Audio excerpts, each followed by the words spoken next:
question? Yes, this is for Mr. Greco. I have a question regarding your comments about the Real ID Act that you mentioned in your introduction.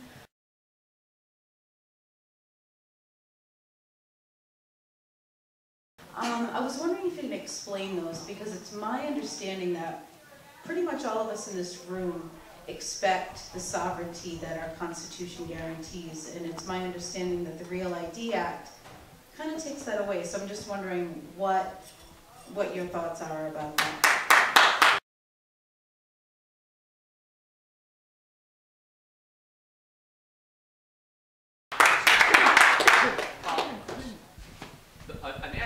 A national identification, if that's what you're talking about. A national ID card is something that's not unusual. Many countries have them.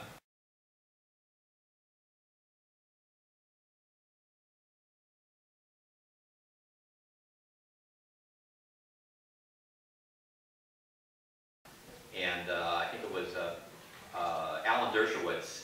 I'm not a big fan of Alan Dershowitz ordinarily, but I did meet him once or twice. Alan Dershowitz is a prominent civil libertarian. He wrote an article 3 years ago when we debated the amnesty 3 years ago, and he came out in favor of a national ID card. And he said that, and a lot of people took him to task on that.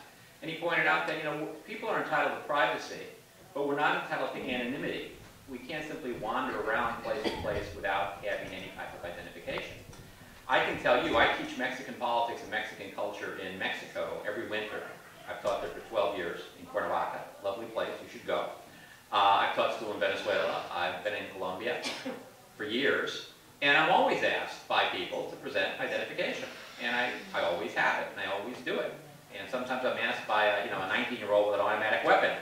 Other time I'm asked by, it's a normal practice most places in the world. And while I wouldn't have the police stop folks on the street randomly, I think to expect people to carry an identification of some kind is not either a totalitarian or an onerous obligation.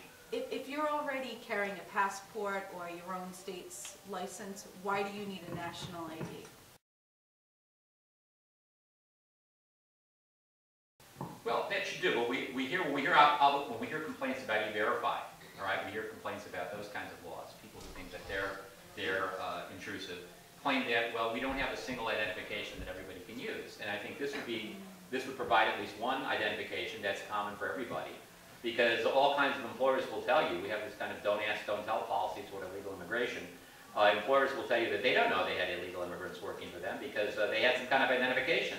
Well, what kind was it? Well, it was some kind of piece of paper. Was something they said. Having a common ID would make it a little easier for employers and law enforcement officials to verify whether the person is who he says it is. So I don't object to that necessarily.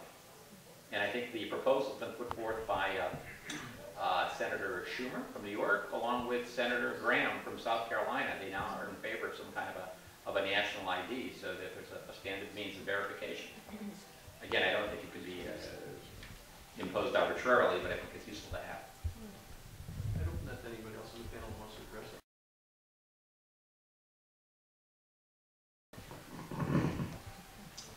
I would differ with Mr. Greco on one important point.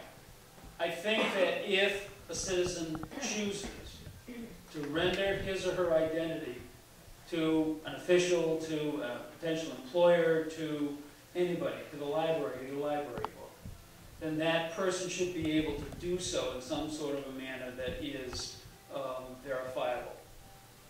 I am concerned about any kind of a system of national ID that allows the citizen to be identified without being asked. And that is an essential shift in what has traditionally been our freedom, despite how they do it in other nations. And I would be opposed to that.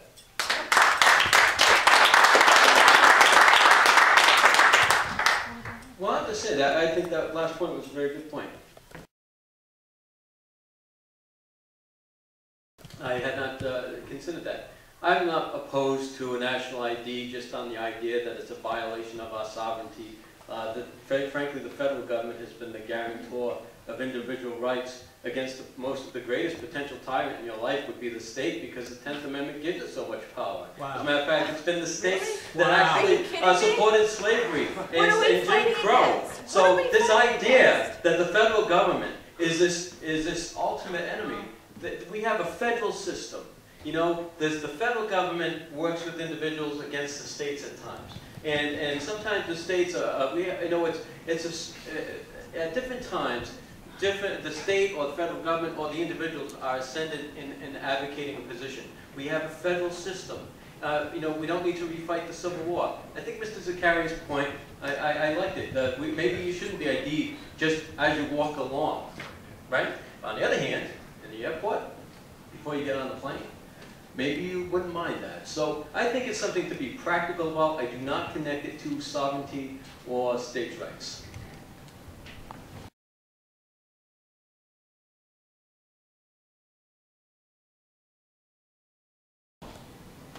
We generally hear about the ID in terms of national security.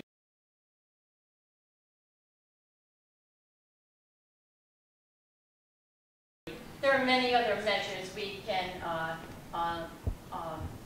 use to ensure our national security. Having an ID is a slippery slope, big brother, and I also think it's a privacy concern. I've looked at what Chuck Schumer from New York has proposed. It's a biometric ID. And the reason why, and that's somewhat surprising that that would come from him, is because of the fraud and I guess the lack of usefulness of the ID. So looking at what can we do with electronics to make sure that if we were going to have an identification system, that it truly was a system that was going to work and that not just anyone could do it. So I do not support a national ID until we can make sure we have something that's really going to work for us. I think the idea is leave people alone. They don't need to be microchipped. They don't need to have microchips in their passports and their licenses. I mean, my God.